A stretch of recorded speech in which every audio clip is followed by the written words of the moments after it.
symbol of criminality in demon society. Dale assumes the skeleton of a male devil named Ragu, whom he finds was her father. Refusing to let her perish, Dale gives Ragu a proper burial and takes Latina to the town of Cruz to seek assistance from Rita and Kenneth, the tavern owners from whom he rents a room.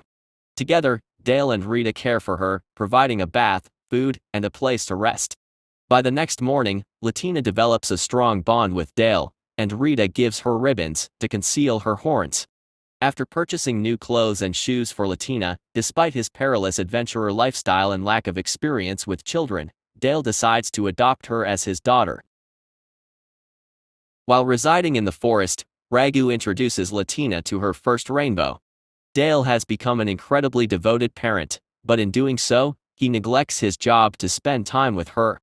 Rita insists that Dale return to work while she and Kenneth take care of Latina.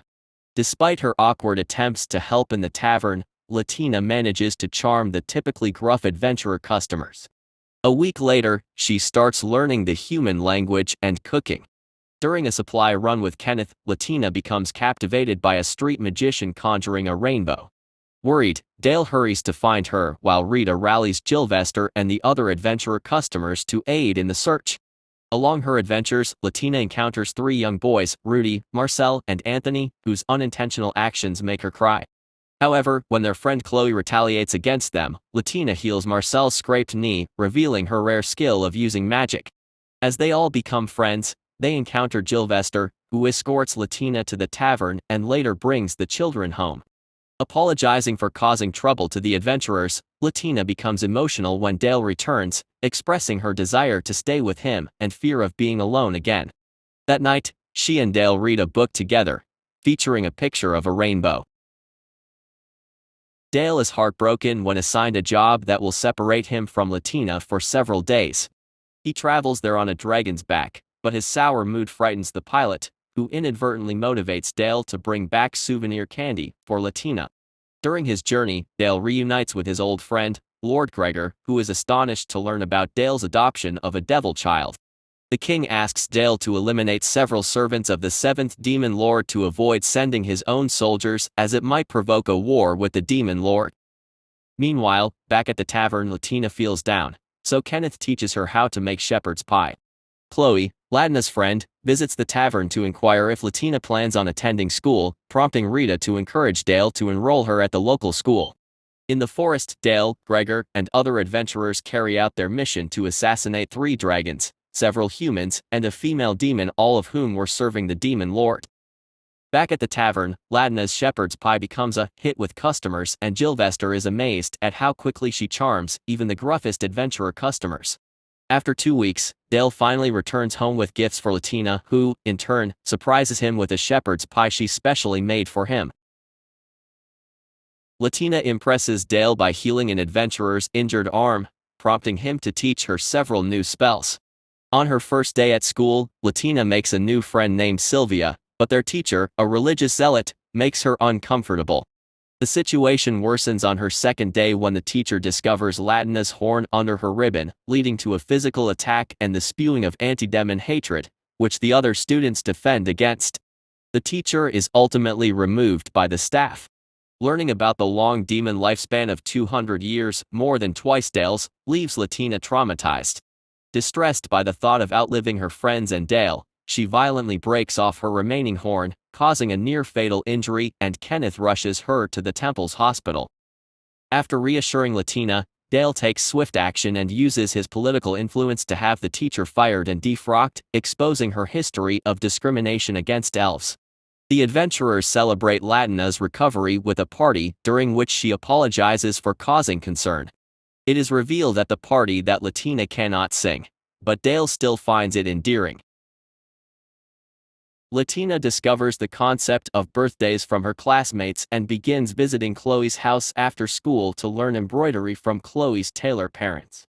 Kenneth informs Dale that he has started paying Latina a wage for her work in the tavern, which deeply troubles Dale, as he would gladly buy her anything she desires instead. Gilvester becomes suspicious of 2 men observing Latina in the tavern. Surprisingly, Latina discloses that she used her wage to create an adventure satchel as a birthday gift for Dale. The following day after Dale departs for a job, Latina realizes that Gilvester left his money bag behind and rushes outside to return it. On her way back to the tavern, she is attacked by the two men who intend to kidnap and sell her on the black market where demon children are deemed rare and valuable. Recalling Dale's advice to use attack magic only when in danger, Latina begins to cast a spell, but Gilvester intervenes and threatens the kidnappers. Before he can take any action, the police lieutenant, Sylvia's father, arrives on the scene and arrests the kidnappers for threatening his daughter's friend. Dale receives a letter from his hometown, Teethro, and decides to visit to have his gifted jacket adjusted for his taller height. Meanwhile, Rita falls ill, and they discover that she and Kenneth are expecting their first baby. Upon learning about Dale's trip, Latina expresses her desire to accompany him to meet his family. Latina needs equipment, so she goes shopping for a knife at the weapon shop owned by Rudy's father, while Dale searches for a mage's cloak for her, seeking advice from Helmine. Setting out on their journey, Dale skillfully protects Latina from magical beasts, and Latina proves her worth with her support magic. During their travels, they visit the grave site of Latina's father, Ragu, where she shares everything about her new life. As they make camp, Latina showcases her culinary skills even in the forest, earning Dale's gratitude. Dale and Latina proceed on their journey through the hub town of Haas and then reach the port town of Qual. During their evening at a fancy restaurant, Latina notices a performer who wears a similar armlet to her own. Curious, Dale and Latina inquire about the armlet, and the performer, Glaros, reveals that she is a devil from Vasilios, a country ruled by the first demon lord. In this country, demon children receive an armlet from their fathers to celebrate their birth due to the difficulty of demons producing offspring. Upon examining Latina's armlet, they discover an engraving indicating her father Ragu's full name as Smaraggi. Glaros shares that she fled Vasilios after the first demon lord was slain by the second demon lord, making the country dangerous.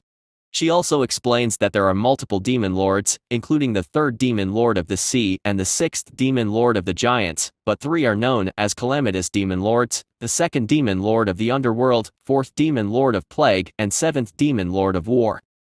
As Dale and Latina continue their journey, they encounter Yosef, a beast man and a friend of Dale's.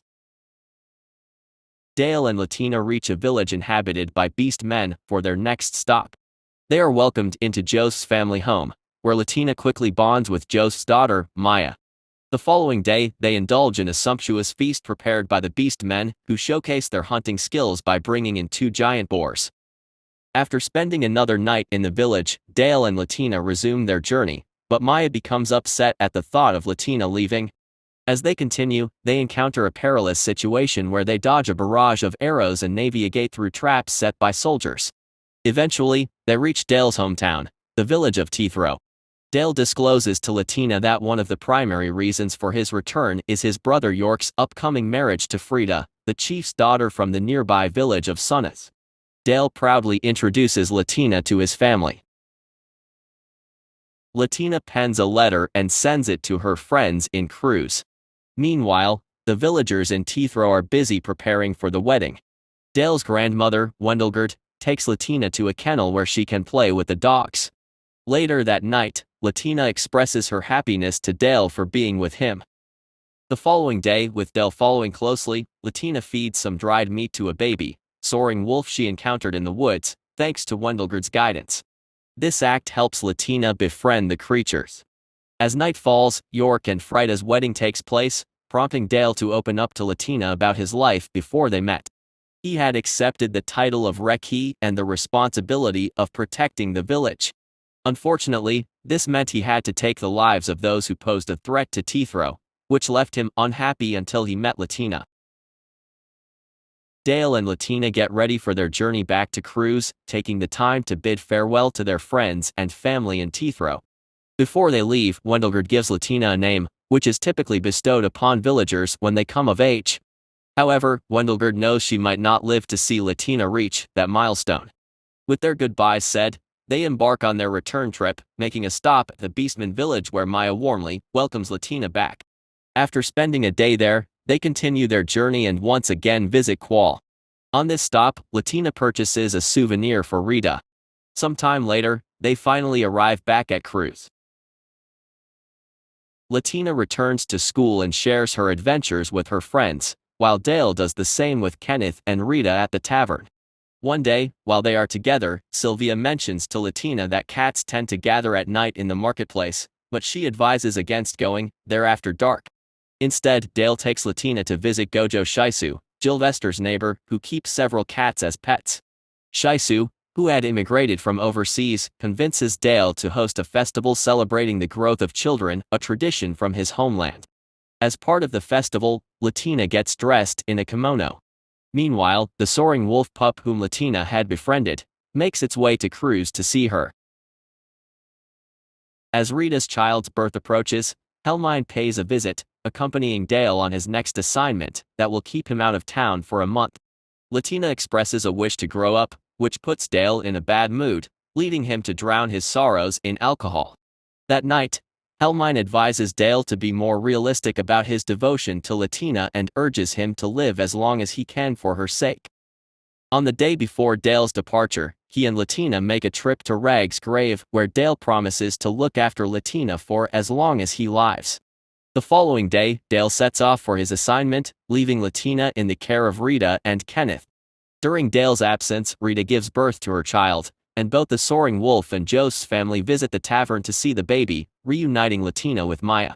Some time later, Dale returns to Cruz to be with Latina.